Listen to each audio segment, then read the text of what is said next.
नमस्कार, बिहार संवाददाता देख रहे हैं आप और मैं हूं आपके साथ साक्षी।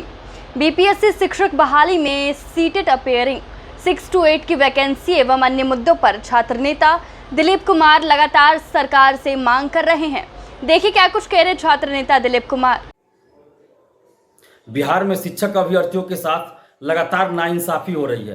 पहले तो एसटीईटी 2019 के जो सफल अभ्यर्थी हैं उनके साथ सरकार ने अन्याय किया, क्योंकि 2 साल से ये लोग लगातार आंदोलन कर रहे थे, सड़क पर पुलिस की लाठियां खा रहे थे, यहाँ तक कि जेल भी गए, लेकिन सरकार ने इनकी नियुक्ति नहीं की। और जब नई नियमावली आई है शिक्षक नियुक्ति की, तो उसमें भी इनके साथ नाइंसाफी की गई है, इनके साथ अन्याय किया गया है। और अब जो बीपीएससी के द्वारा शिक्षक बहाली होनी है, उसमें भी सरकार तरह तरह के जो अरंगा लगाकर शिक्षक अभ्यर्थियों के साथ अन्याय कर रही है। सीटेट जो अपियरिंग में है अभ्यर्थी, उनके साथ अन्याय किया जा रहा है, उनको फॉर्म भरने का मौका नहीं दिया जा रहा है। जब हम लोगों ने आवाज़ उठाई तो बीएड डीएलएड अभ्यर्थियों को जो अपियरिंग में उनको फॉर्म भरने का मौका मिला, लेकिन सीटेट वाले जो अगस्त में परीक्षा देंगे, जिसकी तिथि घोषित हो चुकी है, उनके साथ अन्याय किया जा रहा है। पहले तो सरकार ने 6 to 8 की वैकेंसी नहीं निकाली।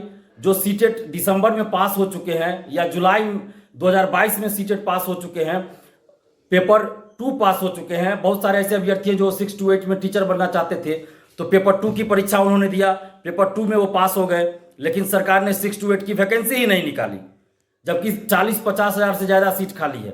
तो क्यों नहीं सरकार ने वैकेंसी निकाली? और सरकार कह रही है कि हम प्रोन्नति से 6 to 8 के सीट भरेंगे। तो प्रोन्नति से कैसे आप भरिएगा? नियोजित शिक्षक का भी आप परीक्षा ले रहे हैं, तो नियोजित शिक्षक 6 to 8 वाले जो हैं वो किस में अपियर होंगे, किस क्लास के लिए वो फॉर्म भरेंगे, किस में वो एग्जाम देंगे? तो 6 to 8 में आप क्या कीजिएगा, किस तरह से प्रोन्नति कीजिएगा जब आप नई बहाली ही नहीं कीजिएगा? एक तरफ आप नियमावली में लिखते हैं कि सीधी भर्ती की जाएगी और आप कह रहे हैं कि प्रोन्नति से सीट भरेंगे। तो 100% जो सीटें हैं वो प्रोन्नति से भरने का क्या मतलब है? आप उसमें कुछ परसेंटेज निर्धारित करते, 40%, 60%, 50% की आप प्रोन्नति से भरेंगे, बाकी पे तो आपको सीधी भर्ती करनी चाहिए। जो अभ्यर्थी सीटेट पास हैं पेपर 2, वो कहाँ जाएंगे, किसके लिए वो फॉर्म भरेंगे? तो आप तो उनके साथ अन्याय कर रहे हैं। इसलिए हम लोग ये मांग कर रहे हैं कि सीटेट वाले को अपियरिंग में मौका दिया जाए फॉर्म भरने के लिए। जो अगस्त में 20 अगस्त को परीक्षा होनी है, तो वैसे अभ्यर्थियों के लिए मौका दिया जाए ताकि वो पेपर 1 की परीक्षा देंगे और पेपर 1 यानी 1 to 5 के लिए वो इस बीपीएससी शिक्षक बहाली में फॉर्म भर सकेंगे। तो सरकार को ऐसा करने में आखिर क्या दिक्कत है? क्यों नहीं सरकार सीटेट जो अगस्त में परीक्षा होगी उनमें अपियर जो होंगे उनके लिए मौका दे रही है? अपियरिंग में फॉर्म भरने का मौका क्यों नहीं दे रही है सरकार? 6 to 8 की वैकेंसी क्यों नहीं निकाल रही है सरकार? अगर सरकार की मंशा सही है कि 1,70,000 सीटों पे उनको शिक्षकों की नियुक्ति करनी है, तो सरकार क्यों नहीं 6 to 8 की वैकेंसी निकाल रही है? आप एसटीईटी देखिए 2011-12 के बाद आर्ट्स विषय के लिए हुआ ही नहीं, तो फिर उसमें कहाँ से अभ्यर्थी आएंगे? सारा सीट खाली रह जाएगा। तो आखिर किस तरह से 1,70,000 सीट भरेगा? ये तो आधा से ज्यादा सीट इसमें खाली रह जाएगा। तो 6 to 8 की वैकेंसी निकाले सरकार, और सीटेट जो अगस्त में परीक्षा होनी है 20 अगस्त को, वैसे अभ्यर्थी जो इसमें शामिल हो रहे हैं उनको बीपीएससी शिक्षक बहाली में अपियरिंग में फॉर्म भरने का मौका दे सरकार। नहीं तो लाखों स्टूडेंट्स के साथ, लाखों शिक्षक अभ्यर्थियों के साथ अन्याय होगा। आखिर सरकार को दिक्कत क्या है?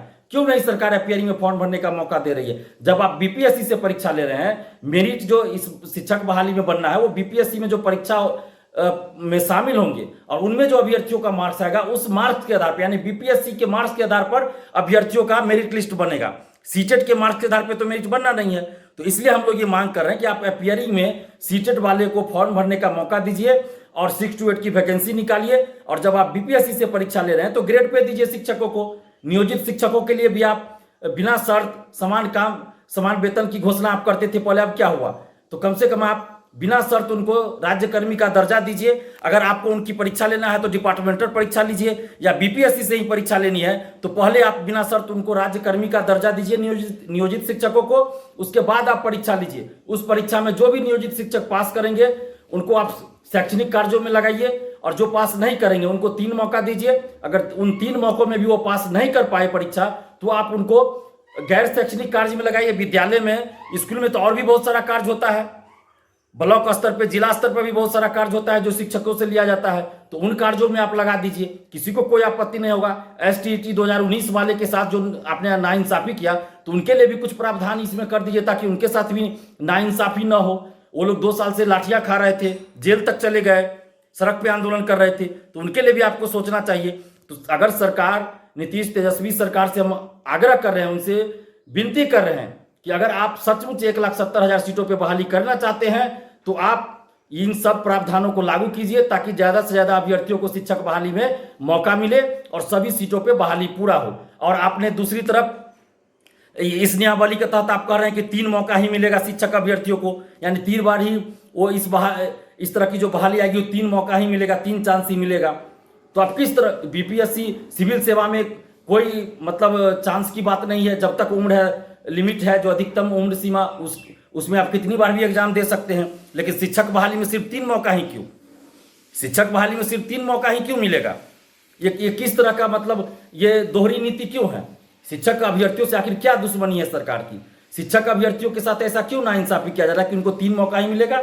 बाकी चीज में तो आपने ऐसा नहीं किया है। सिविल सेवा परीक्षा में जब ऐसा नहीं है, उसमें है कि आप कितनी बार भी एग्जाम दीजिए जब तक आपका अधिकतम उम्र सीमा पार न हो जाए। तो फिर इसमें क्यों आप इस तरह का जो है सो प्रतिबंध लगा रहे हैं कि 3 मौका ही मिलेगा? तो सरकार को इन सभी पे ध्यान देना चाहिए, ताकि लाखों शिक्षक अभ्यर्थियों को न्याय मिल सके।